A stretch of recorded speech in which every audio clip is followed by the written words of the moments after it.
네, 안녕하세요. 이번 시간에는 국제 정세와 한반도의 현재에 대해서 좀 다뤄볼까 하는데요. 21세기 들어서 미국과 중국의 갈등이 점차 심해지고 있습니다. 미중 갈등이 한반도와 무슨 관계일까 이렇게 생각하시는 분들이 계실 것 같은데요. 미중 갈등과 새로운 한반도 지정학에 대한 이야기를 오늘 전문가 모시고 한번 나눠보도록 하겠습니다. 민경태 교수님 모셨습니다. 어서 오세요. 네, 안녕하세요. 국립통일교육원의 민경태입니다.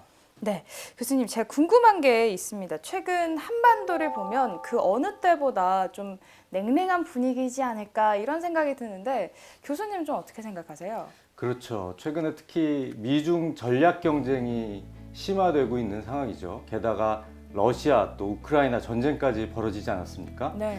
그러다 보니까 미국 러시아 관계는 또 악화되고 있고 중국하고 러시아는 아주 또 밀착하고 있습니다. 그래서 동북아에서 한미일 또 북중러라는 이러한 냉전적인 대립 구도가 점점 강화되고 있는데요. 우리한테는 아주 불리한 상황이라고 볼 수 있을 것 같습니다. 국제정치 전문가들은 이러한 미중 전략 경쟁이 앞으로 최소한 수십 년은 갈 거다 이렇게 전망을 하고 있습니다. 그 상황에서 어느 한쪽이 상대방을 완전히 이렇게 제압하거나 또는 능가하지 못하는 상태에서 아주 오랜 기간 엎치락 뒤치락 하는 상태가 계속될 가능성이 높다는 그런 얘기죠. 네, 그러면 이런 좀 냉전적인 대립 구도는 한반도에 어떤 영향을 끼치나요? 이런 구도가 계속된다면 우리 입장에서는 아주 불리하죠. 또 당장 경제적으로 볼 때 미국과 중국 사이에서 우리 한국 기업들의 입장이 매우 곤란해지고 있는데요. 예를 들면 반도체, 배터리, 자동차 이러한 주요 산업들이 모두 연결돼 있습니다. 그런데 더 심각한 것은 한반도에서 군사적 충돌 위협이 증대되고 있다는 그런 상황입니다. 네. 물론 미국과 중국이 지정학적 갈등 때문에 상대방의 본토를 직접 공격하는 그런 전면전이 될 가능성은 높진 않겠죠. 하지만 문제는 우발적 충돌이 일어난다면 제한전이나 국지전이 발생할 가능성이 매우 높다는 그런 점이 우리한테 문제입니다. 동북아에서는 그러한 위험한 지점이 대만이나 한반도가 될 수 있기 때문에 우리한테는 정말 이게 심각하고 절박한 문제라고 볼 수 있을 것 같습니다.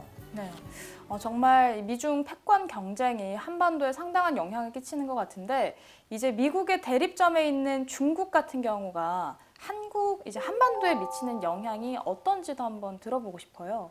네, 남북한 문제에서 정말 중국의 영향력은 매우 크다고 볼 수 있겠죠.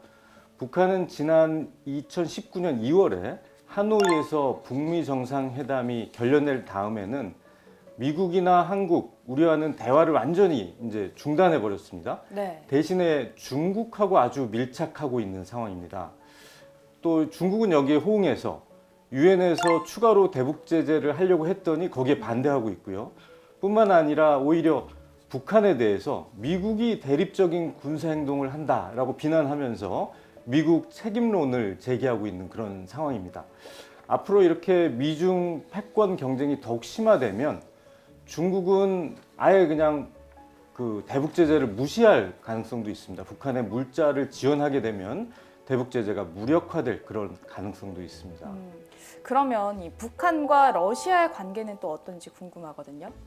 러시아도 참 우크라이나 전쟁이 터지지 않았습니까? 그래서 그렇죠. 미국과 러시아 관계가 또 안 좋아지다 보니까 상대적으로 북한의 그 전략적 가치가 올라가고 있습니다. 그래서 중국뿐만 아니라 이 러시아도 북한하고 점점 가까워지면서 국제사회에서 대북 제재 반대 목소리를 내고 있죠. 여기에 대해서 북한은 우크라이나 전쟁에서 노골적으로 러시아 편을 들고 있습니다. 국제사회에서 많이 우려가 있는데요. 러시아가 점령하고 있는 우크라이나 동부 지역에 북한이 혹시 무기나 탄약, 인프라 복구 인력 이런 걸 제공할 수도 있지 않느냐 그런 우려가 높아지고 있습니다. 네. 물론 여기에 대해서 얼마 전에 북한은 군수물자 지원하지 않았다 이렇게 성명을 발표하기도 하긴 했습니다. 교수님 말씀 들어보니까 마치 지금 이 상황이 냉전 시대로 돌아간 것 같다 이런 느낌이 들어요. 그렇죠. 이런 식으로 동북아에서 이렇게 진영이 나누어져 가지고 아주 강대강 대립 구도가 강화되는 것은 정말 우리 한반도 입장에서는 불리할 뿐만 아니라 정말 위험하다고도 볼 수 있을 것 같습니다. 우리 의지하고 상관없이 이런 동북아의 지정학 충돌 불씨가 자칫 잘못하면 한반도 전쟁으로까지 쉽게 확대될 수 있기 때문에 그런데요. 특히 북한은 최근에 유엔 대북 제재 받고 있고 또 코로나로 인해서 국경도 거의 봉쇄되다시피 했고 자연재해도 있고 이래서 뭐 삼중고라고 얘기를 하고 있는데 네. 경제적으로 지금 매우 힘든 상황 아니겠습니까? 이 와중에 북한은 핵 능력을 지속적으로 고도화시키고 있습니다. 이렇게 이제 북한이 경제적으로 볼 때는 뭔가 잃을 게 없는 상태에서 자꾸 궁지에 몰리면 몰릴수록 오판할 가능성이 높죠. 군사적 도발을 돌파구로 선택하는 그런 잘못된 판단을 할 가능성이 높다고 볼 수 있겠습니다. 네. 한반도의 이 평화를 위해서는 동북아의 냉전적인 대립구도를 깨트리는 뭐 새로운 전략을 모색하는 게 꼭 필요할 것 같은데요. 실마리가 좀 있을까요?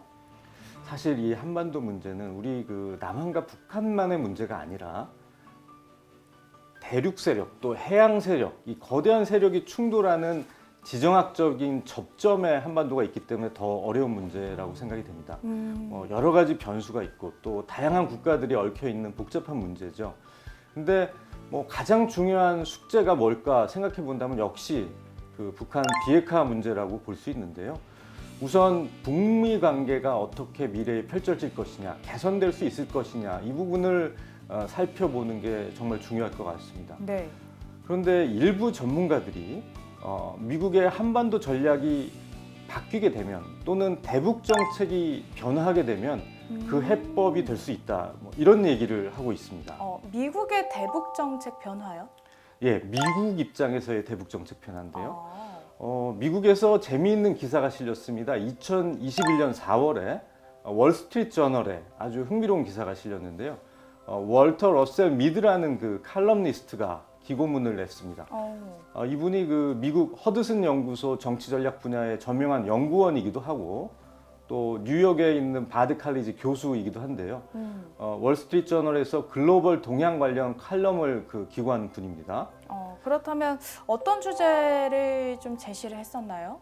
이분이 사실 미국에서는 아주 보수적인 그 주류 사회에서 오피니언 리딩하는 인사라고 볼 수 있는데요. 이 기고문에서는 미국이 북한을 상대로 했던 기존 대북 정책과는 결이 다른 아주 매우 파격적인 주장을 제안했습니다. 제목이 그 Détente may be an option with North Korea. 그러니까 데탕트가 북한에 대한 옵션, 대안일 수 있다. 이렇게 얘기를 했는데요. 북한과 미국의 관계 개선을 제안을 하고 있습니다. 사실 뭐 물론 이 글이 당시 게재되었을 때하고 지금하고의 상황은 또 많이 달라졌지만 그럼에도 불구하고 우리가 주의 깊게 살펴볼 수 있는 그런 대목들이 있는 것 같습니다. 네, 그런데 이 기고문이 발표됐을 그때 상황을 보면은 국제 정치 상황이나 북한의 문제가 지금 상황과 비교했을 때 지금이 더 악화되지 않았나 이런 생각도 들거든요. 그렇죠. 그때보다 지금 북미 관계가 정말 더 나빠졌고 또 북한은 최근 아예 비핵화하지 않겠다고 핵 보유 법제화 선언까지 해버린 상황이죠. 어떻게 네. 보면은 그 북미 관계 개선 가능성이 더욱 낮아진 게 아닐까 이런 질문을 할 수 있는데요. 그런데 이제 이 기고문에서 무슨 얘기를 그때 했냐면 앞으로 미국과 중국의 대립이 심화되고 증대되면 될수록 미국은 북미 관계의 새로운 방향을 고려해 볼 필요가 있다 이렇게 주장을 합니다. 그러니까 결국 미중 패권 경쟁이 점점 심화되면 북미 관계가 변할 수 있는 가능성이 또 증대된다 이렇게 이 저자는 얘기를 한다고 해석할 수 있겠습니다. 2021년 7월에는 미국의 그 저명한 외교 전문지 Foreign Affairs에 또 다른 기사가 실렸습니다. 네. 전 주한미군 사령관이었고 또 한미연합사 사령관을 겸했던 빈센트 브룩스 장군이 있었고요. 또 그 당시 한미연합사의 부사령관을 했던 한국군 사성장군 이모영 장군이 함께 기고한 내용인데요. 제목이 A Grand Bargain with North Korea. 그러니까 즉 북한과 대타결, 대타협 뭐 이런 제목입니다. 이 글에서 이제 저자들은 미국의 대북 정책 변화를 제안하고 있습니다. 그러니까 우선 굳건한 한미 동맹이 중요하다고 강조하면서 그것을 바탕으로 해서 북한과는 새로운 관계를 구축해야 한다라고 주장을 하는데요. 특히 이제 북한의 경제 활성화를 지원해 가지고 북한이 중국에 의존하고 있는 의존도, 대중 의존도를 낮춰야 된다라고 얘기를 하면서 이 과정에서 결국 북한과 평화협정도 체결하고 또 궁극적으로는 북한을 한미 동맹에다가 편입시키는 것을 목표로 해야 된다라고 이런 파격적인 주장을 한 적도 있습니다. 교수님께서 말씀하신 것 중에 북한을 한미 동맹에 편입해야 한다라고 말씀하신 그 부분이 되게 재밌게 들렸는데 상상을 해보면 이게 실제로 가능할까요? 그렇죠. 이 참 미국과 한국의 군의 최고위 수뇌부가 이런 제안을 했다는 게 참 흥미롭죠. 그렇죠. 사실 미국은 최근 미중 전략 경쟁에 임하면서 가치 동맹을 강조하고 있는데 상식적으로는 북미 관계가 그동안 워낙 안 좋았는데 어떻게 북한과 미국이 관계를 개선하는 그런 전략적 전환이 가능할까 참 의문이 되기도 합니다. 그런데 사실 역사적으로 보면요. 미국은 자국의 국가 이익을 위해서라면 때로는 이념이나 가치를 아예 초월해버리는 그러한 지정학의 대전환을 시도한 사례가 있습니다. 대표적인 게 1970년대 미소 냉전이 한창 벌어지던 시절에 그 공산주의 국가인 미국하고 중국이 관계를 국교를 정상화했죠. 대탕트를 이뤘는데요, 네. 중국과. 1969년 닉슨 독트린, 또 72년에 미중 국교 정상화를 이루는 이른바 키신저 전략을 추진했던 것입니다. 그래서 이런 냉전 시기에 미국은 소련하고 대결에 집중하기 위해서 중국과 소련을 아예 갈라치기 하는 그런 디바이드 앤 룰 전략이라고 볼 수 있겠죠. 근데 베트남이랑도 이런 비슷한 사례가 있지 않나요? 사실 베트남은 미국하고 오랜 기간 전쟁하지 않았습니까? 그러고 나서 전쟁 끝난 지 20년 만에 1995년에 미국과 베트남이 이제 국교를 정상화했는데요. 그런 과정에서 이제 베트남의 서방의 자본도 투자가 들어가고 사회주의 체제이지만 아주 친서방 국가가 됐죠. 뭐 예를 들면 우리의 그 삼성전자 휴대폰 공장도 베트남 네. 하노이에서 아주 큰 규모로 가동이 되고 있습니다. 그런데 이 북한이랑은 이제 전쟁이 끝난 지 70여 년이 지났는데 그래도 여전히 답보 상태인 건 좀 아쉬운 부분인 것 같아요. 그렇죠. 그게 좀 답답하고도 궁금한 얘기인데요. 다른 사회주의 국가인 중국 또는 베트남과는 미국이 이렇게 관계를 개선해 왔는데 네. 왜 북한만은 예외일까? 사실 그동안 이제 북한이 미국에 잘못한 것도 많고 또 미국을 매우 화나게 했던 여러 가지 사건도 있었죠. 감정적으로 사실 북한과 미국 관계는 상당히 악화되어 있는 상태라고 볼 수 있습니다. 그렇지만 그럼에도 보다 중요한 그런 이유를 살펴본다면 궁극적으로 결국 미국의 전략적 이익 관점에서 북한하고 미국이 대립구도를 그냥 유지하는 것이 유리할까? 아니면은 이것을 바꾸는 것이 유리할까? 그 부분이 더욱더 중요하게 작용해 왔다는 분석이 있습니다. 결국 미국의 동북아 지정학 전략하고 연결된 그런 아주 좀 보다 거시적인 문제라는 거죠. 교수님께서 오늘 소개해 주신 전문가들의 주장을 보면 이제 미국이 한반도에 대한 전략을 이제는 좀 바꿔야 한다 이렇게 주장을 한다라고 말씀을 해 주셨는데 교수님께서 보시기에는 미국이 어떤 전략을 선택할 걸로 보세요? 사실 물론 지금까지 이어져 왔던 그런 지정학적 구도를 전환하는 것은 미국 입장에서도 결코 쉬운 일은 아닐 거라고 생각이 됩니다. 그리고 또 아직 이런 제안들이 있지만 실제로 정책까지 연결되는 그런 정책을 결정하는 수준에서 채택되고 있는 건 아니죠. 그래서 앞으로 북한의 역할 변화가 중국이나 베트남만큼 미국의 그런 전략적 이익에 큰 도움이 될까? 이 부분이 중요한 변수라고 생각이 됩니다. 만약 과거 미국이 중국하고 대탕트를 이룰 때 주도했던 키신저라는 대전략가가 주도를 했는데요. 네. 그때같이 북미 관계 개선을 활용해서 미중 전략 경쟁에 적극적으로 임하겠다라는 이러한 방안을 채택한다면 과연 어떻게 될까? 뭐 그런 상상을 해보게 됩니다. 근데 미국 입장에서 북한을 포용하는 전략이 미중 전략 경쟁에 얼마나 도움이 될 수 있을까? 또 그리고 현재 남북 관계가 이렇게 경색돼 있는데 어떠한 전환이 가능할 것인가? 또 우리 대한민국의 국익 입장에서 볼 때 여러 가지 다양한 전략 구상을 그런 차원에서 검토해 볼 필요는 있지 않을까 생각돼서 이런 앞서 두 개의 기사를 소개를 해드렸습니다. 네, 그럼 교수님, 만약에 미국이 동북아에서 전략적인 대전환을 추진한다면 우리 한반도에는 어떤 변화가 있을지, 그리고 만약 그런 상황이 된다면 우리는 어떤 준비를 해야 되는지 한번 얘기를 들어보고 싶은데요. 만약 정말 그런 대전환이 실현된다면 우리에게 미치는 영향도 엄청날 것이라고 생각이 됩니다. 그동안 우리는 주로 한반도 주변 강대국들이 지정학 전략을 짜고 그 전략에 우리는 수동적으로 대응을 해왔다고 생각이 되는데요. 우리 스스로 이제는 전략을 구상할 때가 되지 않았나. 그동안은 기회도 없었고 능력도 부족했는데 이제는 우리 대한민국의 국제적인 위상도 증대되고 있고 또 국제사회가 우리를 바라보는 역량과 역할도 더욱 커지고 있습니다. 그래서 과거의 강대국들의 고래 싸움에 새우등 터진다면서 우리 자신을 그 새우에 비유하지 않았습니까? 근데 이제는 우리가 돌고래 정도 수준을 넘어서서 범고래 정도는 됐다. 이런 표현을 하는 분들도 있어요. 그래서 따라서 이제는 우리도 우리 스스로의 지정학 전략을 구상할 필요가 있다고 생각이 됩니다. 물론 우리 자체의 힘만으로는 이걸 실현하기는 어렵겠죠.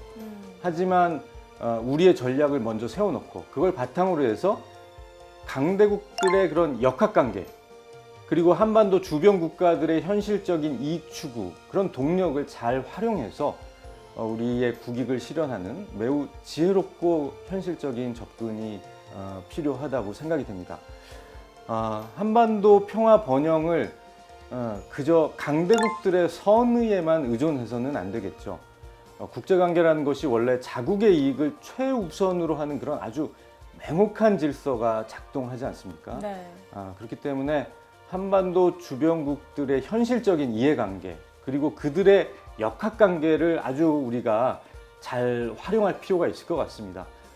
특히 미중 전략 경쟁 상황에서 우리가 매우 지혜롭게 우리의 국익을 모색하는 그러한 구상 또 노력이 절실하다고 생각이 됩니다. 강대국들의 지정학적 대립과 충돌 상황이 벌어지면 자칫 잘못하면은 우리 한반도가 전쟁의 소용돌이에 빨려 들어갈 수 있는 위험이 아주 매우 높다고 생각이 되는데요. 어떻게 해서든지 간에 우리 한반도에서는 전쟁 위협을 낮춰야 되고 또 남북 관계를 개선해서 미래 한반도의 평화 번영으로 나갈 수 있는 길을 모색해야 하겠다고 생각이 됩니다. 비록 지금 우리가 아주 어려운 시기를 지나고 있지만 이 영상을 보시는 여러분들께서도 항상 북한 그리고 한반도 문제에 관심 가져주시고 또 그 뜻을 모아주시기를 부탁드립니다. 네, 알겠습니다. 북미 관계가 경색되고 남북 관계가 교착된 상황에서 어떻게 하면 이 한반도에 좀 더 평화가 빨리 찾아올 수 있을지 오늘 민경태 교수님과 함께 얘기 나눠봤습니다. 교수님 감사합니다. 네, 감사합니다.